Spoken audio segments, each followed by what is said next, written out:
আজকে দ্বিতীয় দিবসীয় জগন্নাথের লীলাকথা লীলা মাধুরীতে আমরা প্রবেশ করেছি। যে যেটা চিন্তা করে তার সাবকনশিয়াস অর্থাৎ অবচেতন মনে সেটাই চিন্তা হয়। এবং শিল প্রভুপাদ উদাহরণ দিচ্ছেন তার ভক্তিবেদান্ত পর্পটে তাৎপর্যে, যে যখন কেউ সকালবেলা বেনের বাড়িতে বেনের দোকানে সোনা দেখে আর যাবার সময় রাস্তায় যদি পাহাড় দেখে, তো রাত্রেবেলা স্বপ্ন দেখবে সোনার পাহাড়। সেই জন্যে যে যত বেশি করে ভগবানকে স্মরণ করতে পারবে, ভগবানকে মনে রাখতে পারবে, যত বেশি ভগবানের হরিকথা শুনবে, সে সবসময় ভগবানের সঙ্গেই সময় বিতরণ করতে পারবে বা সময় সবসময় কাটাতে পারবে। সেই জন্যে বলা হয় যে সকাল বিকেল, চাণক্য পণ্ডিত বলছেন যে একজন যদি মানুষকে ধীর হতে হয়, ধীর মানে বাইরে থেকে নয়, ভেতর থেকে, ঠিক আছে? অনেক সময় বাইরে থেকে অনেকে শান্ত থাকে, ঠিক মনে হবে কি শান্ত, ভেতরে আগুন একদম জ্বলছে। হ্যাঁ, মুখ খুললেই একদম আর দেখতে হবে না, সামনের লোক ভস্ম হয়ে যাবে। রাজহাঁস দেখেছেন? রাজহাঁস কি শান্ত মনে হয় না দেখে, উল্টে দেবেন দেখবেন পাটা ঝাপড় ঝাপড় ঝাপড় ঝাপড় ঝাপড় করছে। তো ওইরকম হলে চলবে না। তো ধীর ব্যক্তিদের কীরকম হওয়া উচিত বা কেন, কে কীভাবে ধীর হবে? তো চাণক্য পণ্ডিত বলছেন, প্রাতে শ্রী প্রসঙ্গ্যাত দ্বিপ্রাহড়ে দ্যুত ক্রীড়াশ্চ রাত্রে চৌর প্রসঙ্গ্যাত কাল যাবতী ধীমতাম। কাল মানে হচ্ছে সময়, যারা ব্যতীত করে এইভাবে তারাই একমাত্র ধীর বা শান্ত থাকতে পারে। কীরকম না, প্রাতে স্ত্রী প্রসঙ্গে, অর্থাৎ সকালবেলা যারা রামায়ণ পাঠ করে, রামায়ণ শোনে, দুপুরবেলা দ্যুত ক্রীড়া আসছে অর্থাৎ মহাভারত, মহাভারতের সার হচ্ছে গীতা, আর রাত্রে হচ্ছে চোর প্রসঙ্গাত, চোরের সম্পর্কে আলোচনা করে। কোন চোর? কৃষ্ণ। ব্রজে প্রসিদ্ধম নবনীত চোরম গোপাঙ্গনানাম দুকুলস্য চোরম শ্রী রাধিকাস্য হৃদয়স্য চোরম জন্ম জন্ম কো পাপো কো চোরম চৌরাগ্য গণ্যম পুরুষম নমামি। আমি সেই চোরেদের রাজাকে প্রণাম করি, যিনি গোপিকাদের হৃদয় নিয়ে নিয়েছেন, রাধারানীর হৃদয় নিয়ে নিয়েছেন, আমার জন্মজন্মের পাপ নিয়ে নিয়েছেন, সেই চোরেদের রাজাকে আমি প্রণাম করি। তো যখন এইভাবে কেউ কাল যাবতী ধীমতাম, এইভাবে যখন কেউ কাল বাতিত করে, তখনই একমাত্র সে শান্ত হতে পারে। তার কারণ ভগবানের কথা শুনে, ভগবানের কথা লীলায় প্রবেশ করে সে বুঝতে পারে যে তার প্রকৃত সত্তা হচ্ছে ভগবানকে সেবা করা। তো সেজন্যে শাস্ত্রে বলা হচ্ছে, চৈতন্য মহাপ্রভু তিনি রামানন্দ রায়কে প্রশ্ন করেছিলেন যে ভাগ্যশালী ব্যক্তি কে? তখন রামানন্দ রায় উত্তর দিয়েছিলেন যে একই প্রশ্ন যুধিষ্ঠির মহারাজকে করেছিলেন কৃষ্ণকে, যে সবথেকে ভাগ্যশালী ব্যক্তি কারা?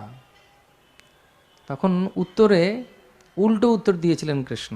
তিনি বলেছিলেন, মাম আরাধ্য দুঃখার্থা কুটুম্বাসক্ত মনসহ সৎসঙ্গ রহিত মৃত্যু বৃদ্ধ সেবা পরিচ্যুত। উনি বলেছেন ভাগ্যশালী ব্যক্তিকে, তার কৃষ্ণ বলছেন দুর্ভাগ্যশালী ব্যক্তিকে। যে দুর্ভাগ্যশালী যে নয় সেই হচ্ছে সৌভাগ্যশালী। তিনি বলছেন 4 রকমের ব্যক্তির খুব দুর্ভাগা। ফার্স্ট, মাম আরাধ্য দুঃখার্থা, যারা আমাকে পুজো করে না, মানে অনঙ্গমোহন দাসকে নয়, কৃষ্ণকে যারা পুজো করে না। মাম আরাধ্য দুঃখার্থা অর্থাৎ কৃষ্ণকে যে ভালোবাসে না। কৃষ্ণ যার জীবনে নেই তার আনন্দই নেই, কারণ কৃষ্ণর স্বরূপটি কি? ঈশ্বর পরম কৃষ্ণ সচ্চিদানন্দ বিগ্রহ অনাদিরাদি গোবিন্দ সর্বকারণ কারণ। তো যে কৃষ্ণকে ভালোবাসতে পারেনি বা যার জীবনে নেই, সে আনন্দ নেই। তো মাম আরাধ্য দুঃখার্থা কুটুম্ব আসক্ত মনস, অর্থাৎ সে শুধুমাত্র আমি আর আমার, অহম মমেতি পাণ্ডবা আর কৌরবা, মামাকা পাণ্ডবা আসছেইব কিম্মা কুরুবতে সঞ্জয়, ধৃতরাষ্ট্র যেরকম শুধু আমার আমার করে চলে গেল। তো সেরকমভাবেই তিনি বলছেন যে মাম আরাধ্য দুঃখার্থা কুটুম্বাসক্ত মনসঃ সৎসঙ্গ রহিত মর্ত্য। মর্ত্য লোকে এসেছে, পৃথিবীতে জন্মগ্রহণ করেছে, কিন্তু ভালো সঙ্গ নেই। ভালো সঙ্গ মানে পুলিশের সঙ্গে জজের সঙ্গে ঘুরতে হবে, হ্যাঁ তাদের সঙ্গে ঘোরা যায়, কোনো অসুবিধা নেই। এই কি তাদের সঙ্গে যারা থাকে তারা একটু অন্যরকম, যাই হোক। তো কাদের সঙ্গে ঘুরতে হবে, কাদের সঙ্গে থাকতে হবে, হ্যাঁ তারাও সাধু হতে পারেন, কোনো অসুবিধা নেই। ভক্তিবিনোদ ঠাকুর, প্রভু ভক্তি সিদ্ধান্ত শাস্ত্রী ঠাকুরের বাবা, তিনি ভবিষ্যৎবাণী করেছেন যে একসময় হাইকোর্টের জাজ ভারতবর্ষে তিলক পরে বসবে, হরে কৃষ্ণ, কারণ উনি তিলক পরে বসেছিলেন। তো সেই জন্যে মাম আরাধ্য দুঃখার্থা কুটুম্বাসক্ত মনসা সৎসঙ্গ রহিত মত্য, যে পৃথিবীতে এসেছে কিন্তু সৎসঙ্গ নেয় না, সেও খুব দুঃখী। আর বৃদ্ধ সেবা পরিচ্যুত, বৃদ্ধ সেবা পরিচিত মানে যার মাথার উপরে কাউকে মানতে চায় না। আমি সব জানি, অনেকে আছেন না, হ্যাঁ হ্যাঁ বলো না, এই তো হ্যাঁ, ওইটা তো হ্যাঁ। তো যাদের মাথার উপরে কেউ নেই, অর্থাৎ আশ্রয় লইয়া ভজে কৃষ্ণ দ্বারে নাহি তেজে, কয়েকজন ওরকম থাকে, সব জানতা ভাব, তাদের নাম হয় সর্বজ্ঞ জানা, সব জানে। তাকে জিজ্ঞেস করবে, হ্যাঁ সেটা পতিত পাবন হেতু মোর অবতার, আমি এসেছি। তো কৃষ্ণ বলছেন তারা খুব দুঃখী, যে ভাবে যে আমি সব জানি, সেটা আছে অহংকার থেকে। তো মাম আরাধ্য দুঃখার্থা কুটুম্বাসক্ত মনসা সৎসঙ্গ রহিত মত্যে বৃদ্ধ সেবা পরিচ্যুত। তা আমাদের এই চারটে জিনিস আছে কি? আমাদের জীবনে চারটে জিনিস আছে? আমাদের জীবনে কৃষ্ণ আছে? হ্যাঁ বা না? সবাই জেগে আছেন তো?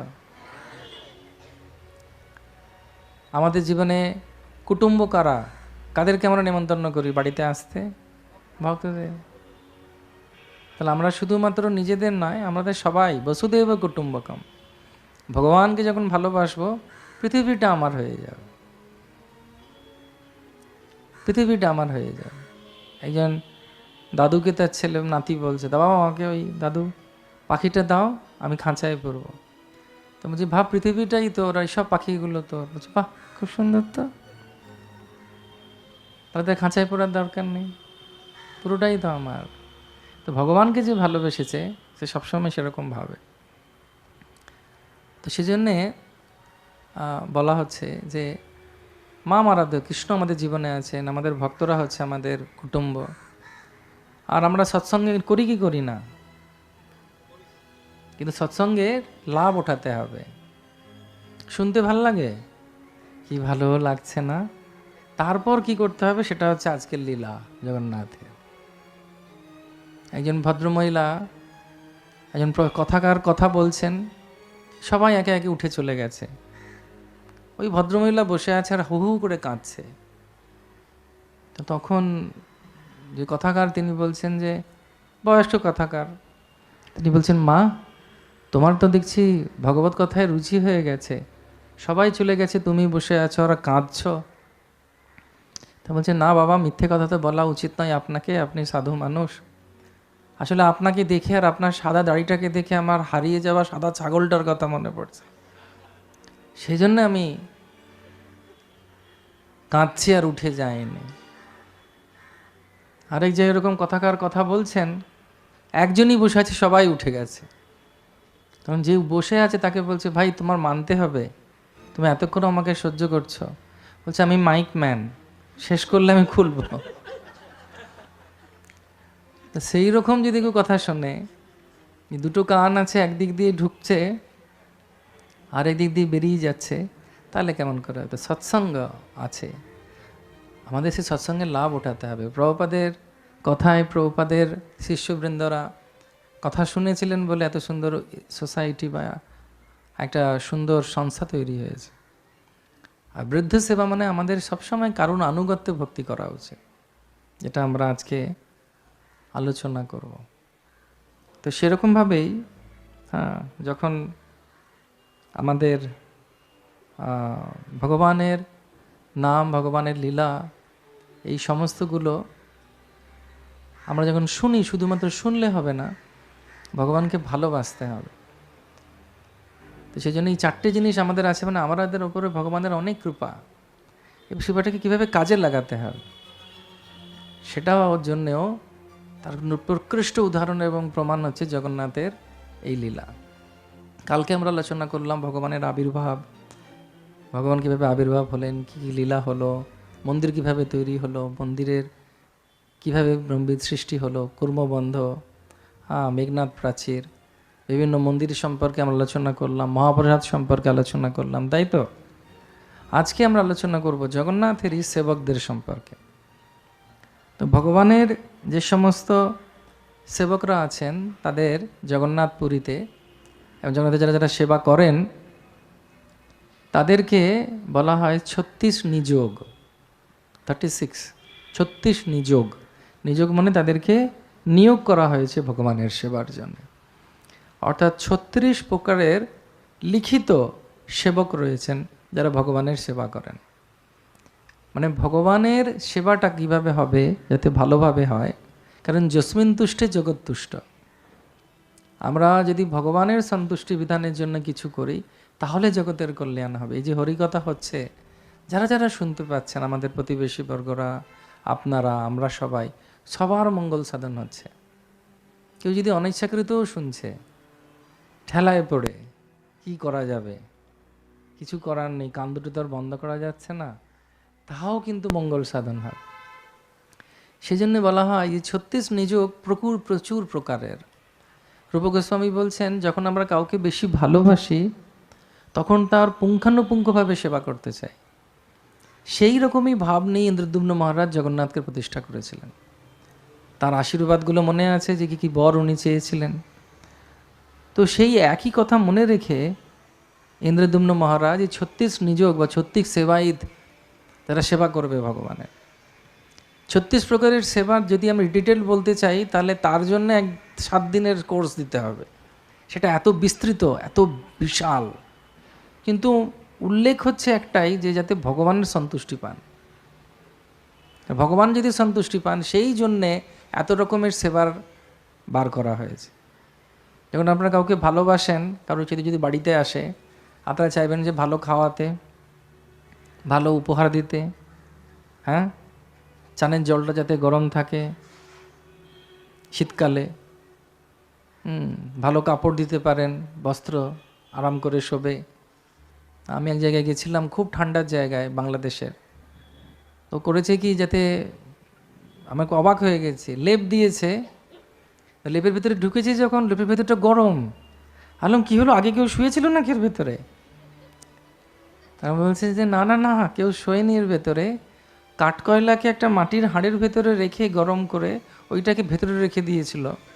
তারপর আমরা যাবার আগে ওটাকে বার করে নিয়েছে যাতে ভেতরে আমরা আরাম পাই। হরে কৃষ্ণ। মানে attention to detail is a sign of love, ইংরেজি ভাষায় বলতে গেলে। যখন আমরা ভালোবাসি কাউকে, আমরা চাইবো তার আরও সেবা হোক, আরও সেবা হোক, আরও সেবা হোক। প্রভুপাদ এরকম জয়পুরে যখন গেছেন, দেখছেন জয়পুরে গোবিন্দদেবকে আতর লাগানো হচ্ছে সকালবেলা। তো তিনি ইস্কনে শুরু করলেন যে নৃসিংহ আরতির সময় আতর দেয়া হবে, এসে আতর সবাইকে প্রসাদ হিসেবে সবাইকে দেয়া হবে। তো যেটা যেটা ভালো জায়গায় ইন্দ্রদ্যুম্ন মহারাজ শুনেছিলেন, জেনেছিলেন, শাস্ত্র থেকে জেনেছিলেন, সে সব কিছু শ্রীবিগ্রহের জন্যে তিনি তৈরি করতে শুরু করলেন যাতে ভগবানের আরাম হয়। ভগবান জগন্নাথ পুরীতে 5 বার বস্ত্র পরিধান করেন আর বস্ত্র ত্যাগ করেন। অর্থাৎ 5 বার নতুন জামা পরেন আর 5 বার সেটা ছাড়েন। সেটা যদি কৃপা করে প্রভুপাদ 2 বার করে দিয়েছে, তাহলে আমাদের তো হয়ে গেছিল অবস্থা।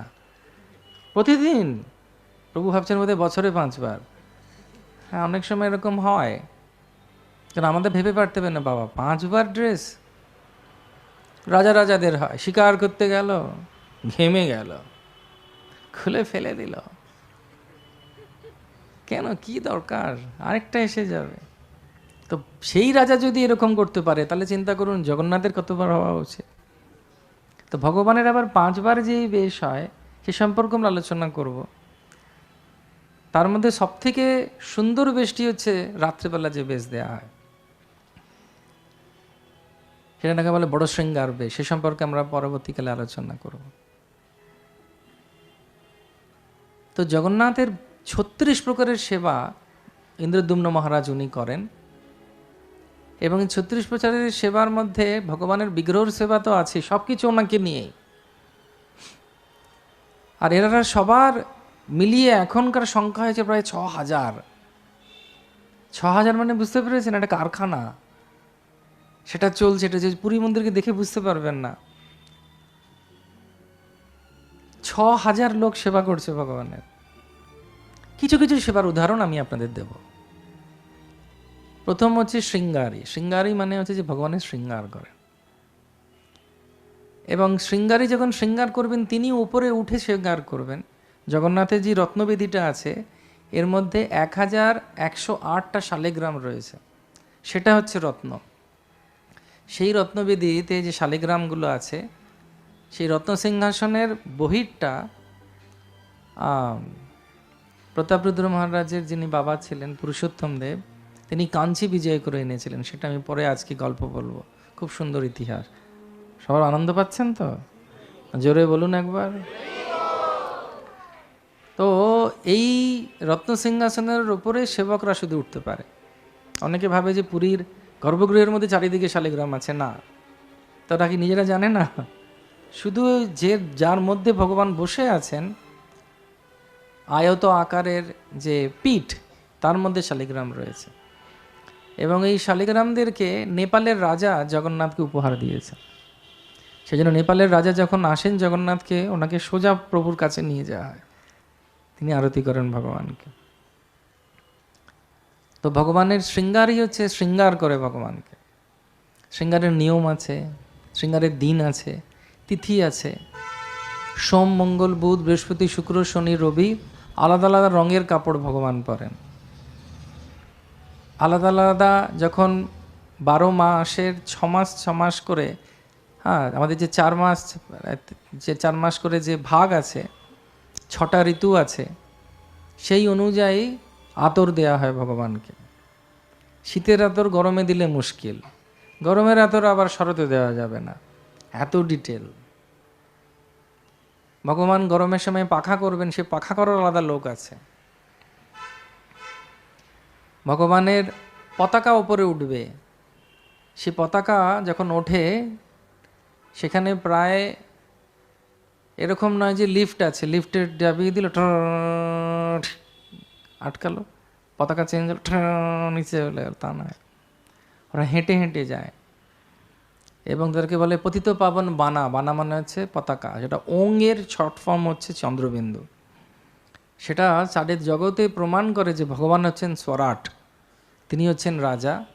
এবং যেখান থেকে সবাই পতাকা দেখবে সেই স্থান আগে জগন্নাথের ছিল। তো সেই পতাকাও পরিবর্তন করার জন্য লোক যায়। ভগবানের রান্নার লোক আলাদা।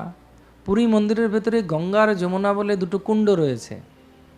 সেই কুণ্ড সকালবেলা পুরো জলে পূর্ণ থাকে, রাত্রে জল রান্না হয়ে হয়ে শেষ হয়ে গেলে কমে যায়, পরের দিন সকালবেলা আবার ভরে যায়।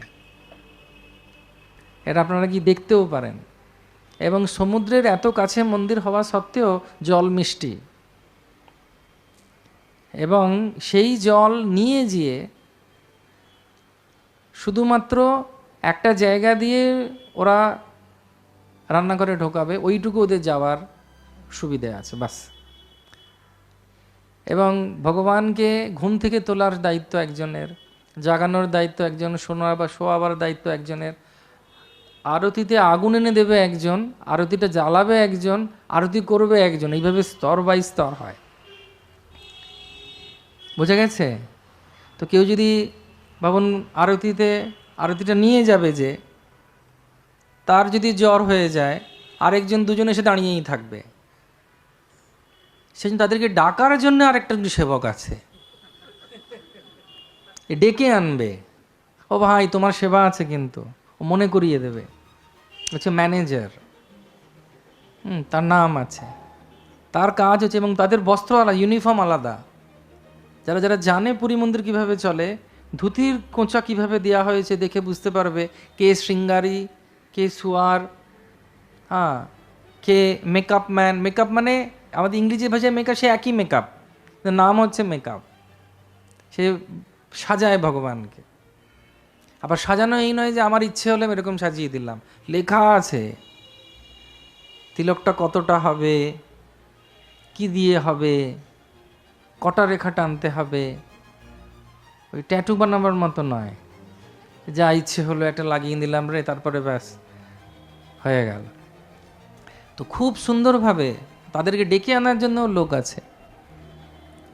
ভগবানের যারা এই সেবাগুলো করে তাদের এরকম নয় যে আজকে আমি সেবাটা করলাম, এই তুই আমার সেবাটা করে দিস না রে, কালকে আমি আসবো না রে, কোথায় যাচ্ছিস, একটু ঘুরতে যাচ্ছি, হবে না, তোমার সেবা তোমাকেই করতে হবে। অনেক সময় আমি দেখি যে আমি কাউকে বললাম কিছু, সে আরেকজনকে বলে দিয়েছে, সে আরেকজনকে বলেছে, দেখার সময় কাজটা হয়নি। আর আমি যখন জিজ্ঞেস করি তুমি করনি কেন, বলছি প্রভু কৃষ্ণ বলেছেন না ভগবদ গীতায়, এবম পরম্পরা প্রাপ্তম এমম রাজস্বীয় বিধ, আমি একা কেন মরবো এই ঝামেলা, আমি আরেকজনকে বলবো তুইও মর। কিন্তু ভগবানের সেবাটা হচ্ছে সেবা, সেটা প্রমাণ করে ওখানে সবাই কিন্তু পরিশ্রম করে। এবং এটা জানাই আপনাদের, 1972 অবধি লাইট ছিল না পৃথিবী জগন্নাথ মন্দিরের ভেতরে, সেটা সম্পর্কে পরে আলোচনা করব। 1972 সাল অবধি পুরী মন্দিরের ভেতরে বৈদ্যুতিক বিজলি ছিল না, সেখানে মশাল জ্বলতো রেডির তেলের। এখনো পর্যন্ত ভেতরে কোনো ট্যাপ কল নেই, যেটা আছে গভর্নমেন্ট থেকে লাগিয়েছে আমাদের পান করার জন্যে। ভগবানের সেবার জন্য কুয়ো থেকে জল তুলতে হয়, শৃঙ্গারের জন্য কুয়ো থেকে জল, মুখ ধোবার জন্য কুয়ো থেকে জল। এবং এই নয় যে টুলু পাম্প লাগানো আছে, আমরা ছোটো ছিলাম টুলু পাম্প ছিল, চালিয়ে দাও জল উঠে যাবে, না, নিজেদেরকে যেতে হবে। এবং যারা পরম্পরা ধারায় একই কাজ করে যাচ্ছে, কেউ যদি ভাবুন আদা বাটা তার হচ্ছে সেবা, আদা বাটা হয় ওখানে, টন টন আদা বাটা হয়। তার বাবাও কি বাটত, তার বাবা, তার বাবা, তার বাবা,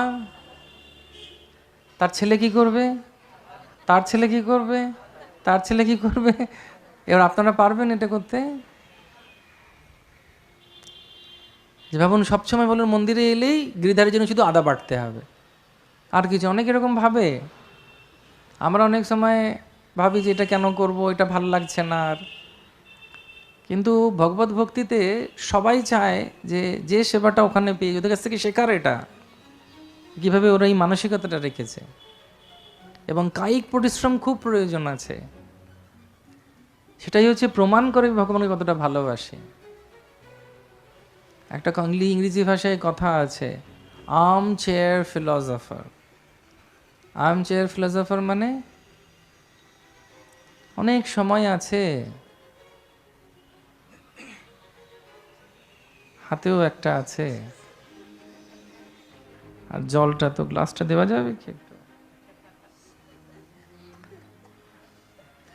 এতে জল নয় কিন্তু অন্য কোনো জিনিস।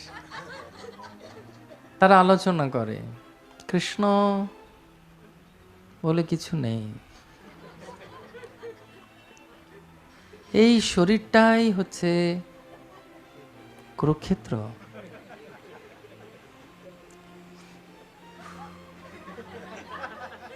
ফুৎকারে উড়িয়ে দিচ্ছে, সঙ্গে একটু এই পঞ্চ ইন্দ্রিয়ই পঞ্চ পাণ্ডব, শরীরটা কুরুক্ষেত্র, অন্তরাত্মা কৃষ্ণ। কি ভাল লাগে না এগুলো শুনতে? কোনো প্রমাণ নেই এইসবের, কারণ কৃষ্ণ বাস্তব। কারণ এখনো পর্যন্ত কুরুক্ষেত্র কেন আছে, কেন আলোচনা করছি, ওর কথা আলোচনা করে আনন্দ পাচ্ছি। সেজন্য আরামসের ফিলসফার যারা, তারা কোনোদিন ভগবত ভক্তির স্বাদ পাবে না, সেটা প্রমাণ করেন জগন্নাথের সেবকরা। যে যত বেশি পরিশ্রম করবে, এই যে রথ তৈরি থেকে আরম্ভ করে রথযাত্রা থেকে ফিরে আসা অবধি, সে তত বেশি আনন্দ পাবে ভগবানকে ভালোবেসে। শাস্ত্রে বলছে যে সব থেকে ভালো হচ্ছে ভগবানকে নিজের জীবন দিয়ে দেওয়া। একটা জীবন, প্রভুপাদ যখন বিদেশ যাচ্ছিলেন, একজন ভক্তর একজন ছেলের মানে একজন বাবার প্রায় ধরুন 8-9টা ছেলে ছিল। প্রভুপাদ বলছেন একটা ছেলেকে দাও না, আমার সঙ্গে একটু বিদেশ যাবে, আমাকে একটু বয়স হয়ে গেছে, তো তাকেও দেয়নি। এখন প্রভুপাদের কজন ছেলে মেয়ে দেখুন, ছাদেই অনেকে আছে। তো সেই জন্যে অনেকে ভাবে, বা অনেক সময় আমরা ভাবি যে ওই ঠিক মরণকালে হরির নাম হয়ে যাবে। মরণকালে হরির নাম হয় না। আমি নিজে দেখেছি একটি ঘটনায়। মায়াপুর যাচ্ছিলাম, একটা বাসের একটু অসুবিধা হয়েছিল, দুর্ঘটনা ঘটেছিল। তাই একজন ভদ্রলোক খুব কষ্ট পাচ্ছিলেন, হয়তো প্রাণ বেরিয়ে যাবে, খুব অল্প মানে বয়স, অনেক বয়স। তা আমরা তখন ভাবছি যে চলে যাচ্ছে আর খুব কষ্ট পাচ্ছে, যে কোনো মুহূর্তে প্রাণ বেরিয়ে যাবে। তো ভক্তরা হসপিটাল নিয়ে যাচ্ছে, সেই সময় বলছে আপনি কীর্তন করুন, নাম করুন। তখন বলছে না না, আমাকে একটা ধূমপান করার জন্য সুযোগ করে দাও, আমাকে একটা বিড়ি দাও, আমি অন্য কিছু শুনতে পাচ্ছি না। এই জন্য অনেকে ভাবে এরকম যে মরণকালে হরির নাম হবে, এটা হয় না। এটা একটা ব্যঙ্গাত্মক কথা, মরণকালে হরির নাম করতে এসেছে তা নয়। সারা জীবন যে ভালো কাজ করেছে তার ভালোই হবে। এবং সেই জন্য লাইফ, একজন ঋষি বলেছেন যে জীবন হচ্ছে নিজেকে তৈরি করা, যাতে সেই অন্তিম সময়ে অন্তে নারায়ণের স্মৃতি হয়। অন্তকালে চমা মেবা সর্বমুক্তাকালে বরং। তো সেটা করার জন্যে সারা জীবনটাকে, প্রত্যেকটা দিনকে সুন্দর করতে হবে ভগবানকে নিয়ে। প্রতিদিন আমাদের নিয়ম মাফিক সব কিছু করা উচিত। যেটা বলছিলাম, সাধুসঙ্গ, নাম কীর্তন, ভাগবত শ্রবণ, মথুরাবাস, শ্রীমূর্তির শ্রদ্ধায় সেবন। তো প্রতিদিন যখন আমরা করব, তাহলে সেদিনও করব যেদিন যেতে হবে। আমি প্রার্থনা করি আপনাদের সবার শতায়ু হোক, 110ও হোক, কিন্তু নারায়ণের স্মৃতি যাতে হয়। সেই জন্য জগন্নাথপুরীতে আপনি যদি দেখেন, প্রত্যেকে খুব পরিশ্রম করে। মহাপ্রভু বলছেন, বলিষ্ঠ দৈত্যগণ যেন মত্ত হাতি, জগন্নাথে পাহান্ডি করায় হয়ে হাতাহাতি। রথের সাজনে দেখে লোকে চমৎকার, নব হেমময় রথ সুমেরু আকার। যে এত সুন্দর রথ সাজিয়েছে। রথ দেখেছেন কিভাবে তৈরি হয়? 1 মাসে থেকে 1.5 মাসের ভিতরে রথ তৈরি হয়। সে কাঠ আনা থেকে আরম্ভ করে রথ তৈরি অবধি রোদের মধ্যে, সোজা। রথের দিন আমাদেরও এখানে যে রথ হয়, সোজা নয়। 3 মাস ধরে দৌড়াদৌড়ি চলে, পারমিশন আনা, এ করা ও করা। থেকে মানে রথযাত্রার দিন 8 লাখ লোক হয় কলকাতায়, তার পুরীতে চিন্তা করুন কত হয়। তো সেই জন্য আমাদেরকেও বুঝতে হবে যে আমরাও যে ভগবত ভক্তির পন্থা করছি, বা ভগবানকে ভালোবাসছি, বা ভগবানের করছি, আমাদেরকেও ভগবানের জন্য কিছু পরিশ্রম করতে হবে। এখন অনলাইনে হয়ে গিয়ে সবার খুব সুবিধে হয়ে গেছে। ঘুমিয়ে ঘুমিয়ে মঙ্গলারতি চালিয়ে দাও, হ্যাঁ, ঘুমিয়ে ঘুমিয়েই দর্শনারতি দেখে নাও। কিন্তু তা নয়। প্রভুপাদের কি দরকার ছিল বিদেশে যাবার? কিন্তু প্রভুপাদ যদি ওই বুড়ো বয়সে পরিশ্রম না করতেন, আমরা আজকে এখানে জগন্নাথ কথা শুনতাম না, তাই তো? দীঘায় কোনো একটা হোটেলে জলের ফল খেয়ে, এই দুটো নিয়ে সঙ্গে কে থাকতো আর বলছি না, চেনা পরিচিত অপরিচিতও হতে পারে, কি যে হতো কারো জানা নেই। কিন্তু ভগবান কৃপা করেছেন, এর আমাদের পরিশ্রম করতে হবে। যতক্ষণ পরিশ্রম করব তখনই ধর্মস্যহি অপবর্গস্য, অর্থাৎ প্রকৃত জীবের ধর্ম হচ্ছে ভগবানকে ভালোবাসা। এবং ভগবানকে ভালোবাসতে গেলে ভগবানের জন্য কিছু করতে হবে। তো প্রভুপাদ বলছেন সব থেকে ভালো হচ্ছে জীবন দিয়ে দেওয়া। না না, এখানে জায়গা নেই, আপনারা ঘরেই থাকুন। কিন্তু জীবন শুধু ওইভাবে দেওয়া যায় না, জীবন বিভিন্নভাবে দেওয়া যায়। প্রভুপাদ বলছেন ভালো হচ্ছে জীবন দেওয়া। ঠিক আছে, ওটা করতে পারছো না, ঠিক আছে, সময় দাও। আপনার এখানে অনেকে সেবা করতে আসেন, গোবিন্দর কাছেও যান, ঠিক আছে, সেটাও পারছেন না, তাহলে কিছু গুণ দিন। একটা সময়ে এসে ভগবানের জন্য কিছু করে যান, একটু রান্না করে গেলেন, একটু গান গেয়ে গেলেন, একটু কিছু পরিষ্কার করে গেলেন, ভগবানের কথা আর কাউকে গিয়ে বললেন। কেউ ভালো হয়তো নাচতে পারেন, একটু নাচুন ভগবানের জন্যে। কেউ ভালো লিখতে পারেন, অনুবাদ করতে পারেন, অনুবাদ করুন। কেউ কেউ কম্পিউটারের কাজ জানেন, কম্পিউটারের কাজ করুন কৃষ্ণের জন্যে। সেটাও পারছে না। তাহলে এখনকার দিনে মানুষ কি করে? এই 3টে জিনিস দিয়ে, জীবন, গুণ আর সময় দিয়ে কি করে? জীবন, গুণ আর অর্থ উপার্জন করে। জীবন দিয়ে, সময় দিয়ে। তাহলে সেই অর্থের একটা অংশ কৃষ্ণ সেবায় দিন। যদি 3টে জিনিস না হয়, তাহলে তার সুযোগও ভগবান দিয়েছেন। ঠিক আছে, তুমি কিছু দান করতে পারো। সেজন্য জগন্নাথপুরীতে আপনি যদি দেখবেন একটা সেবা আছে পাখি তাড়ানোর। করবেন কোনোদিন পাখি তাড়ানোর সেবা? ভাবুন, বসে আছেন খালি পাখি তাড়াচ্ছেন এখানে ছাদে বসে বসে, কাক তাড়ুয়া হয়ে গেছেন আপনি। কিন্তু ওখানে কিন্তু খুশি ওরা। যখন প্রসাদ আসে, এখন তো অনেক সুবিধে করে দিয়েছে, অনেক জায়গা করে দিয়েছে, আগে ওরকম ছিল না। এই জগন্নাথপুরী যেটা আপনারা দেখছেন না, এটা অনেকবার সংস্কার হয়েছে, এবং যিনি সবথেকে বেশি সংস্কার করেছিলেন তার নাম হচ্ছে শ্রী রাজা অনঙ্গ ভীমদেব। তিনি প্রায় 50 বছর ধরে জগন্নাথপুরীকে অনেক সুন্দর রেকটিফিকেশন বা সুন্দর করেছেন। সে সম্পর্কে আমরা অনেক রাজাদের সম্পর্কে আমরা আলোচনা করব যদি সময় পাই। তো সেই জন্যে মুখ দিয়ে আওয়াজ করে ওরা। কীরকম আওয়াজ করে? টক টক টক টক টক টক, যাতে বাঁদর পালায় আর পাখি পালায়, গুলতি নিয়ে দাঁড়িয়ে থাকে। সেটা হচ্ছে সেবা, কিনা ভগবানের সেবা করছে। কারণ ভগবানের সেবা করার জন্য লজ্জা পাবার কিছু দরকার নেই। লজ্জা, ঘেন্না, ভয় এই তিন থাকতে নয়। সেই জন্য জগন্নাথকে তারা এত ভালোবাসে। অনেক সময় হয় না, আমি এই কাজটা করব কেন, এটা কি আমার যোগ্য? কিন্তু ভগবান যেরকম তার ভক্তের জন্য চিন্তা করেন না, তিনি সারথি হয়ে গেছিলেন, সেরকম ভগবানের ভক্তও চিন্তা করে না যে আমার যা সেবা পেয়েছি আমি করবো। অনেক সময় আমি দেখি ভক্তদের মধ্যে এরকম ভাব থাকে, মারবো তো মারবো গন্ডার, লুটবো তো লুটবো ভান্ডার। অনেকে বলে না, ছুঁচু মেরে হাত গন্ধ করব কেন। কিন্তু ভক্তিতে প্রত্যেকটি সেবা হচ্ছে ভগবত প্রেম দেবার জন্য তৈরি হয়েছে। সেই জন্য চৈতন্য চরিতামৃততে এই ভক্তি বৃক্ষটিকে ডুমুর গাছের সঙ্গে তুলনা করা হয়েছে। ডুমুর গাছের শাখা প্রশাখা থেকে আরম্ভ করে সব জায়গায় একই ফল হয়, প্রেম ফল, অর্থাৎ ডুমুর। ঠিক সেরকমভাবেই যে যা কিছু সেবা করুক না কেন, ইসকনেও আসলে প্রভুপাদ একই শিক্ষায় শিক্ষিত করেছেন আমাদেরকে। অনেকে ভাবে ক্লাস দেওয়াটাই সব থেকে বড় শিক্ষা। যে ভাবে এরকম, তার ক্লাস দেওয়াই উচিত নয়। যে কোনো সেবা তার উদ্দেশ্য একটাই হওয়া উচিত, সংসিদ্ধির হরিতোষণম, ভগবানকে যেন সন্তুষ্ট করতে পারে। তো এই জিনিসটা পুরীর ভক্তদের মধ্যে আছে, যেটা দেখে মহাপ্রভু খুব খুশি হতেন। তারা এত ভালোবাসছে ভগবানকে, মহাপ্রভু বলতেন রাজা হয়েও তিনি ঝাঁট দিচ্ছেন রথের আগে। তো সেই ভাবটা আমাদের সবাইকে আনতে হবে যে আমাদের কাছে কোনো সেবা যদি ভগবান দেন, সেই সেবাটা যেন আমার কাছে মাথায় তুলে রাখার মতো হয়, এবং প্রত্যেকটিই হচ্ছে প্রেম ফল দিতে পারে। কেউ মালা গাচ্ছে, কেউ পূজারি পুজো করছে, কেউ কী বলে গ্রন্থ বিতরণ করতে গেছে, কেউ হয়তো এই জায়গাটাকে পরিষ্কার করে রেখেছে, কেউ হয়তো কোনো মহারাজ বা কোনো বড় কেউ ভক্ত, প্রবীণ ভক্ত এসেছে বয়স্ক, তাকে ঘোরাতে নিয়ে গেছে, কেউ হয়তো জল এনে দিচ্ছে।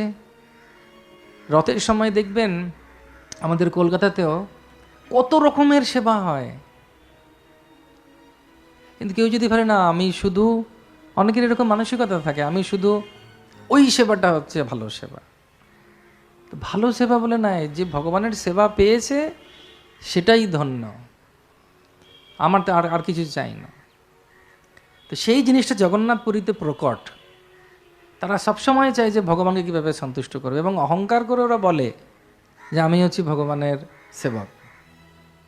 তো এই 36 নিযোগ যারা আছে তারা এত ভগবানকে ভালোবাসে, আর ভগবানও তাদের সঙ্গে সেইভাবে প্রেমের আদান প্রদান করেন। 1903 দশকে একবার যখন পতাকা উত্তোলন হবে, তখন ছেলের যখন 8 বছর বয়স হয়, সেই পরিবারের যারা পতাকা পরিবর্তন করে, এগুলো সব নীলাদ্রি মহোদয় বলে একটা পাঁজি আছে, নীলাদ্রি মহোদয় মনে থাকবে, আর মাদলা পঞ্জি। মাদলা পঞ্জি মানে হচ্ছে পাঁজি, আর নীলাদ্রি মহোদয় হচ্ছে সারাদিনে পুরীতে যা যা হচ্ছে সত্যযুগ থেকে এখনো লেখা আছে, তার মধ্যে থেকে এই সমস্ত ঘটনাগুলো পাওয়া যায়, যেগুলোর কয়েকটি আমি আপনাদেরকে শোনাব। তো 1903-এ তো বাড়িতে যখন ছেলে ছোট থাকে, তার যখন 8 বছর বয়স হয়, সেই পরিবার তখন তার বাবার কাজে তাকে লাগায়। মানে বাবা যে বলে না বিজনেসম্যানের কাজে লাগায়, যেমন কৃষ্ণের যখন 7-8 বছর বয়স হয়েছিল, নন্দ মহারাজ তাকে কি করেছিলেন, যাও বাছুরগুলো নিয়ে যাও, ব্যবসাটা একটু দেখো বাবা, অনেক মাখন খাওয়া হয়েছে। তো তখন সেই রকমভাবেই তাকে নিয়েও বাচ্চাদেরকে নিয়ে ওঠে। এবার ভাবতে পারছেন 240 ফুট উপরে কোনো রকম কোনো দড়ি না বেঁধে একজন শুধুমাত্র পাথরকে ধরে ধরে ওপরে ওঠা, তাও আবার এরকম নয় যে সিঁড়ি, উল্টো করে উঠতে হবে অনেক জায়গায়, মুখ ঘুরিয়ে উঠতে হবে অনেক জায়গায়।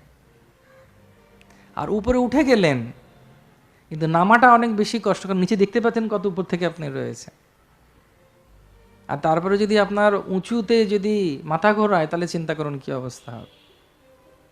আমরা অনেক সময় ভাবি যে সোজা ভগবানের সেবা করা, হ্যাঁ সেবা করা সোজা, মুখম করতি বাচালম পঙ্গম লঙ্গায়তে গিরিম যৎকৃপাতমহম বন্দে পরমানন্দ মাধব। যখন ভগবানের স্পর্শ হয়েছে, ভগবান তাকে সেই কৃপা দিয়েছেন, ভগবান তাকে সেই কৃপা দিয়েছেন। তো এরকম 8 বছর বয়স যখন হয় তখন শাড়ি বন্ধা হয়। শাড়ি বন্ধা মানে ভগবানের একটা কাপড় এনে, প্রসাদী কাপড় এনে তার মাথায় পাগড়ি দেয়া হয়, নারকোল ফাটানো হয়, ভগবানের প্রসাদী মালা তার গলায় দেয়া হয়, যে তাকে আশীর্বাদ ভগবান দিলেন। তো তাকে উনি উপরে চড়া হয়েছে। তো সে যখন উপরে চড়েছে সবাই হরিধ্বনি করছে, হরি বল হরি বল হরি বল। তো সে যখন উপরে চড়েছে তখন সবাই খুব হরিধ্বনি দিচ্ছে, কিন্তু যখন নামার সময় পা পিছলে যায় ওর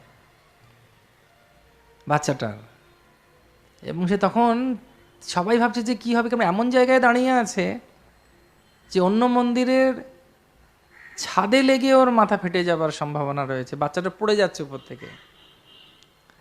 আর ও তখন চিৎকার করে শুধু একটা কথা বলছে, জয় জগন্নাথ। তো মাটি থেকে যখন সে অন্য মন্দিরের মাথার উপরে প্রায় আর 3 থেকে 4 ফিট মতো দূরে আছে, এবং তারপরেই ওর মাথায় মানে আঘাত পাবে, সেই সময় কোথা থেকে 3-4টে বাঁদর এসে ওকে ধরে আস্তে করে নিচে নামিয়ে দিয়ে চলে গেল।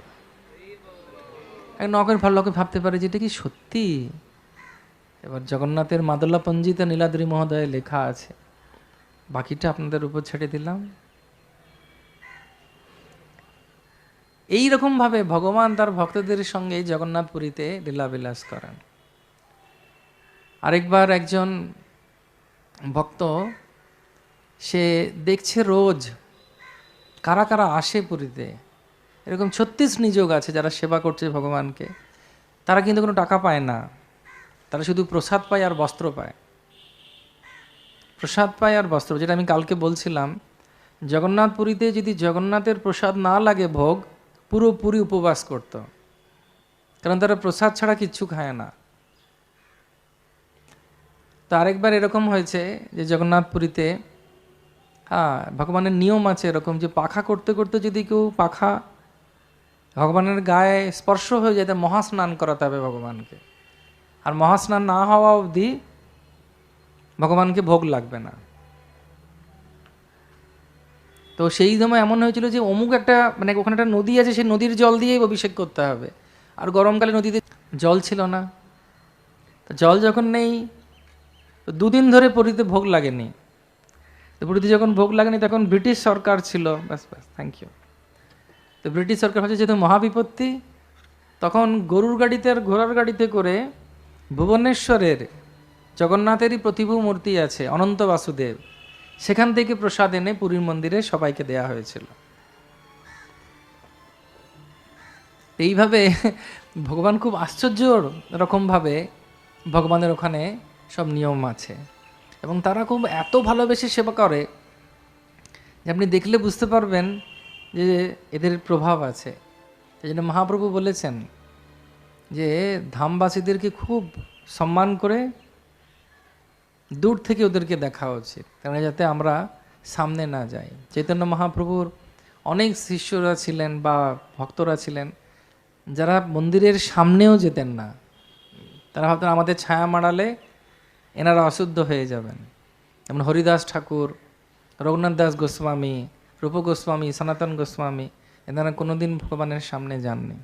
বা ভগবানের শুধু মন্দিরের উপরে চূড়া দর্শন করতেন উপর থেকে। তো এইভাবে জগন্নাথের 36 নিযোগ, হ্যাঁ, এই যে সেবায়িতরা তারা সম্পূর্ণরূপে ভগবানের সেবাতে মগ্ন আছেন এবং একদিন নয়, দিনের পর দিন দিনের পর দিন একই কাজ করে যাচ্ছেন, একই কাজ করে যাচ্ছেন, একই কাজ করে যাচ্ছেন। কারা করতে পারে এটা? যাদেরকে ভগবান কৃপা দিয়েছেন।